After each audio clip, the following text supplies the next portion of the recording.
दोस्तों, पिछले episode Vyapam scam 1 में आपने देखा कैसे मिली medical seats and government jobs. पूरा मैकेनिज्म एक्सपोज हो चुका था और लोग कैसे मरने लगे थे। अब जानते हैं इसके बाद क्या हुआ। नमस्कार, मैं हूं आयुषी शर्मा और आप देख रहे हैं BI क्रिएट्स। दोस्तों, जब किसी स्कैम का सच बाहर आता है तो यूजुअली क्या होता है? Arrest, court cases, media coverage. पर यहाँ कुछ और हो रहा था। लोग मरने लगे थे। एक नाम जो इन्वेस्टिगेशन लिस्ट में था, कुछ ही दिनों बाद वो एक्सीडेंट में मर गया।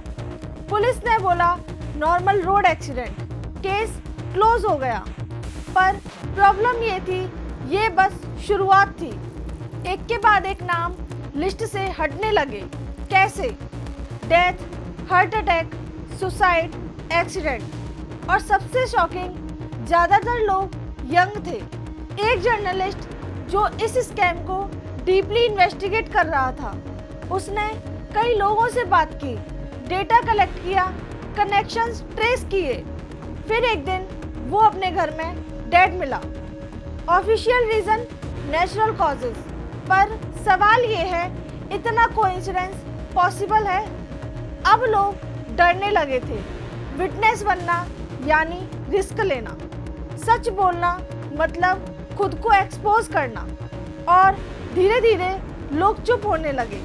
कुछ लोगों ने बताया उन्हें कॉल्स आते थे और वो कॉल पर कहते थे ज़्यादा बोलने की ज़रूरत नहीं है, कुछ याद नहीं है, यही बोलना। प्रेशर डायरेक्ट नहीं था पर क्लियर था। एक स्टूडेंट जो इस रैकेट का पार्ट था, उसने कन्फेस करने का डिसीजन लिया, पर उससे पहले ही उसकी मृत्यु हो चुकी थी। ऑफिशियल वर्जन सुसाइड, जबकि फैमिली ने कहा वो सुसाइड कर ही नहीं सकता।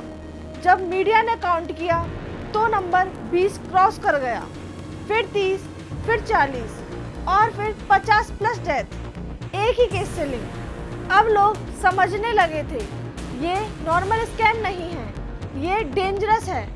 सिस्टम के अंदर कुछ ऐसा है जो परमानेंट साइलेंस में लोगों को चुप करा रहा है। क्या ये सब कोइंसिडेंस था या फिर सिस्टम अपने आप को प्रोटेक्ट कर रहा था?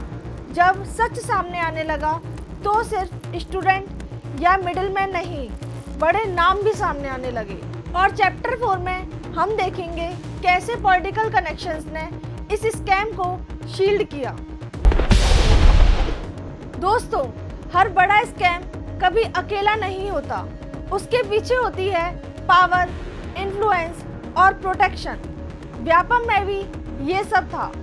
इन्वेस्टिगेशन जैसे जैसे आगे बढ़ी, वैसे वैसे कुछ नाम सामने आए जो किसी ने एक्सपेक्ट नहीं किए थे।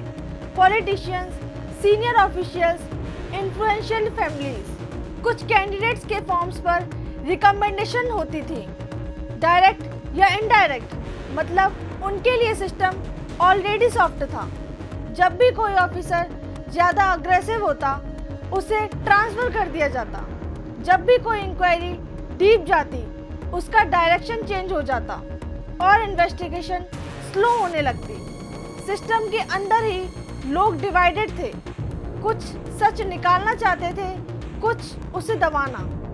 और इस टग ऑफ वॉर में ट्रुथ डिले होता गया। मीडिया ने जब इशू उठाया तो प्रेशर बिल्ड हुआ, पब्लिक आउटरीच बढ़ा और तब केस नेशनल लेवल पर पहुंचा। स्टेटमेंट्स आए, स्ट्रिक्ट एक्शन लिया जाएगा, अपराधियों को छोड़ा नहीं जाएगा। पर ग्राउंड रियलिटी थी स्लो प्रोग्रेस। जब पावरफुल लोग इन्वॉल्व होते हैं तो सिस्टम उनके अगेंस्ट जल्दी मूव नहीं करता। यहाँ भी वही हो रहा था। लोगों का ट्रस्ट टूट रहा था। Exam system, government jobs, medical admissions सब क्वेश्चनेबल लगने लगा। अब एक ही ऑप्शन बचा था, इंडिपेंडेंट इन्वेस्टिगेशन। और चैप्टर 5 में एंट्री होती है CBI की। दोस्तों, जब लोकल इन्वेस्टिगेशन फेल होने लगती है तब एक नाम आता है, CBI। पब्लिक प्रेशर के बाद केस ट्रांसफ़र होता है। अब इन्वेस्टिगेशन सेंट्रल एजेंसी के पास है। एक्सपेक्टेशन है कि सच सामने आएगा।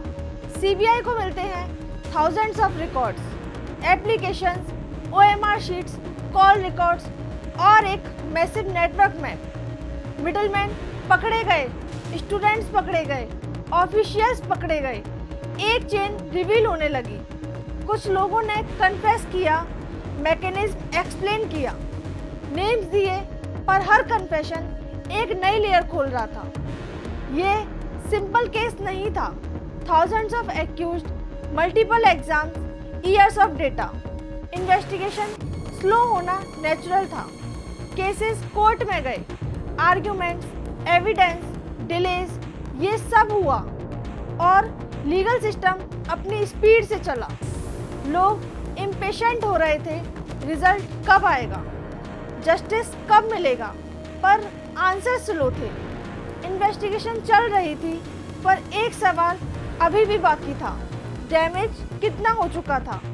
दोस्तों, हर स्कैम का एक एंड होता है, पर उसका इम्पैक्ट बहुत लंबा चलता है।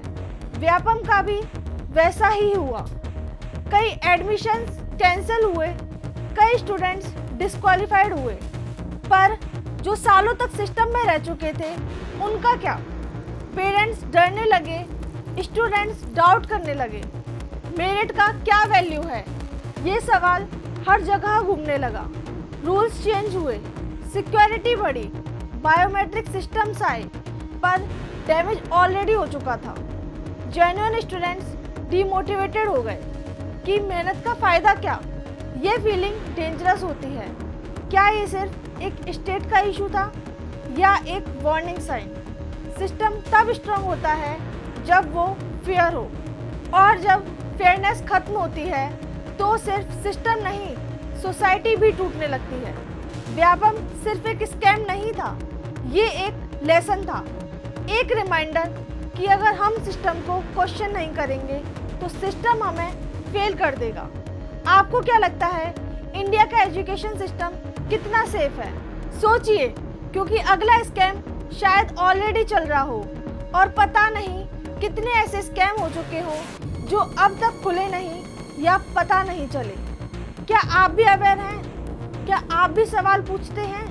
अगर नहीं तो आज से सवाल पूछना शुरू कीजिए, क्योंकि फेयर एग्जामिनेशन हमारा अधिकार है।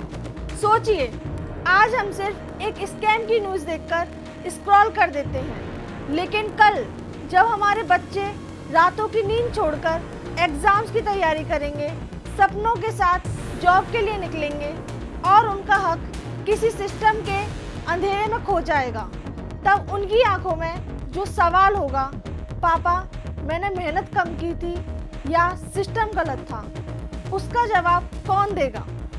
अगर आपको लगता है ये बात सही है तो वीडियो शेयर कीजिए और ऐसे ही वीडियोस के लिए फॉलो कीजिए, क्योंकि अवेयरनेस ही सबसे बड़ा इलाज है। धन्यवाद।